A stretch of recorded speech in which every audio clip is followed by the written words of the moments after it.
सभी को जैम सीखी। आज हम पढ़ेंगे यशाया 39 और 40 अध्याय। बेबीलोन के दूतों का आगमन। उस समय बलदान का पुत्र मरोदक बलदान, जो बेबीलोन का राजा था, उसने हिजकिय्याह के रोगी होने और फिर चंगे हो जाने की चर्चा सुनकर उसके पास पत्री और भेंट भेजी। इनसे हिजकिय्याह ने प्रसन्न होकर अपने अनमोल पदार्थों का भंडार और चांदी, सोना, सुगंध द्रव्य, उत्तम तेल और अपने हथियारों का सब घर और अपने भंडारों में से जो जो वस्तुएं थी वे सब उनको दिखलाईं। हिजकिय्याह के भवन और राज्य भर में कोई ऐसी वस्तु नहीं रही गई जो उसने उन्हें ना दिखाई हो। तब यशायाह नबी ने हिजकिय्याह राजा के पास जाकर पूछा, वे मनुष्य क्या कह गए और वे कहाँ से तेरे पास आए थे? हिजकिय्याह ने कहा, वे तो दूर देश से अर्थात बेबीलोन से मेरे पास आए थे। फिर उसने पूछा, तेरे भवन में उन्होंने क्या क्या देखा है? हिजकिय्याह ने कहा, जो कुछ मेरे भवन में है वह सब कुछ उन्होंने देखा है। मेरे भंडारों में से कोई ऐसी वस्तु नहीं जो मैंने उन्हें ना दिखाई हो। तब यशायाह ने हिजकिय्याह से कहा, सेनाओं के यहोवा का यह वचन सुन ले।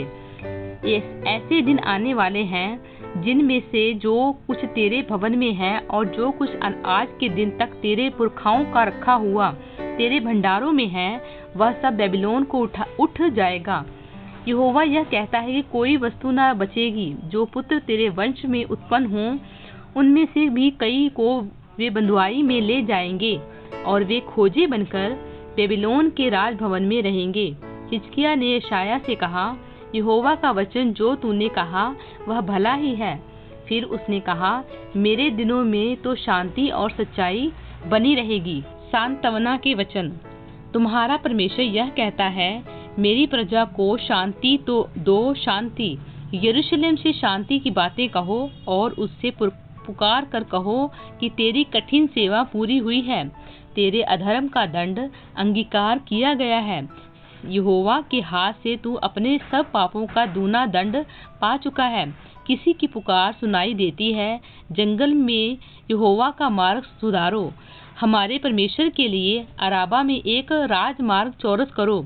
हर एक तराई भर दी जाएगी और हर एक पहाड़ और पहाड़ गिरा दी जाए।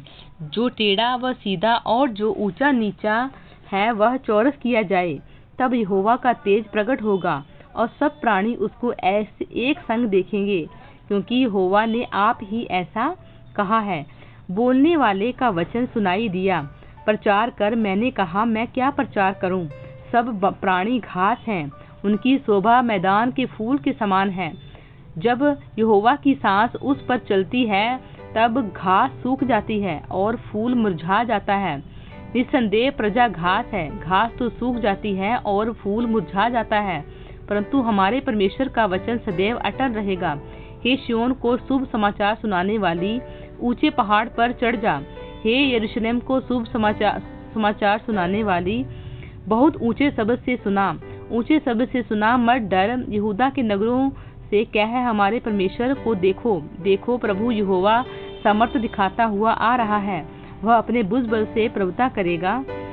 देखो, जो मजदूरी देने की है वह उसके पास है और जो बदला देने को है वह उसके हाथ में है। वह चरवाहे के समान अपने झुंड को चराएगा।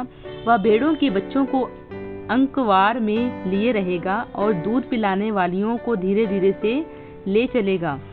इज़राइल का अतुल्य परमेश्वर, किसने महासागर को चुल्लू से मापा और किसने बित्ते से आकाश का नाप हुआ? किसने पृथ्वी की मिट्टी को नपुए में भरा और पहाड़ों को तराजू में और पहाड़ियों को कांटे में तोला है? किसने यहोवा की आत्मा को मार्ग बताया या उसका मंत्री होकर उसको ज्ञान सिखाया है?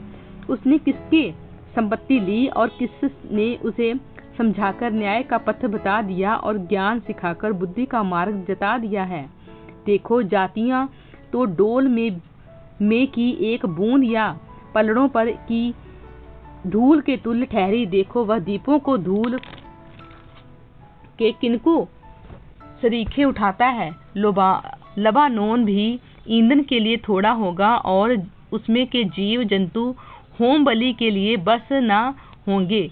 सारी जातियां उसके सामने कुछ नहीं हैं, वे उनकी दृष्टि में लेस और शून्य से भी घट ठहरी हैं।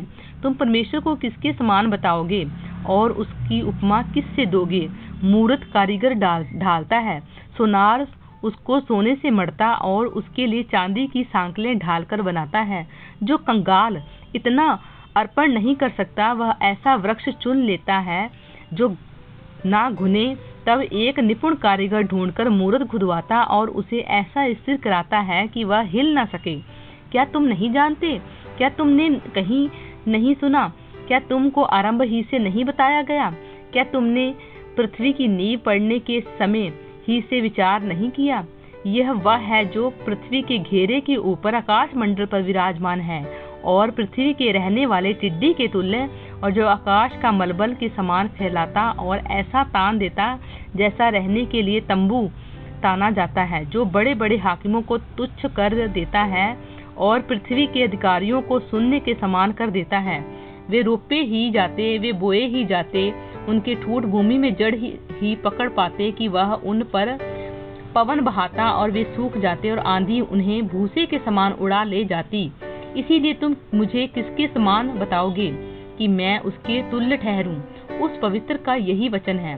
अपनी आंखें ऊपर उठाकर देखो, किसने उसको सिरजा, इनको सिरजा। वह इन गणों को गिन गिन कर निकालता, उन सब को नाम ले लेकर बुलाता। वह ऐसा सामर्थी और अत्यंत बली, और उनमें से कोई बिना आए नहीं रहता। हे याकूब, तू क्यों कहता है? हे इज़राइल, तू क्यों बोलता है? मेरा मार्ग यहोवा से छिपा हुआ है। मेरा परमेश्वर मेरे न्याय की कुछ चिंता नहीं करता। क्या तुम नहीं जानते? क्या तुमने नहीं सुना? यहोवा जो सनातन परमेश्वर का और पृथ्वी भर का सृजनहार है, वह न थकता न श्रमित होता। उसकी बुद्धि अगम है। वह थके हुए को बल देता है और शक्तिहीन को बहुत सामर्थ्य देता है। तरुण तो थकते और श्रमित हो जाते हैं और जवान ठोकर खाकर गिरते हैं, परंतु जो यहोवा की बाट जोते हैं वे नया बल प्राप्त करते जाएंगे। वे उकाबों के समान उड़ेंगे।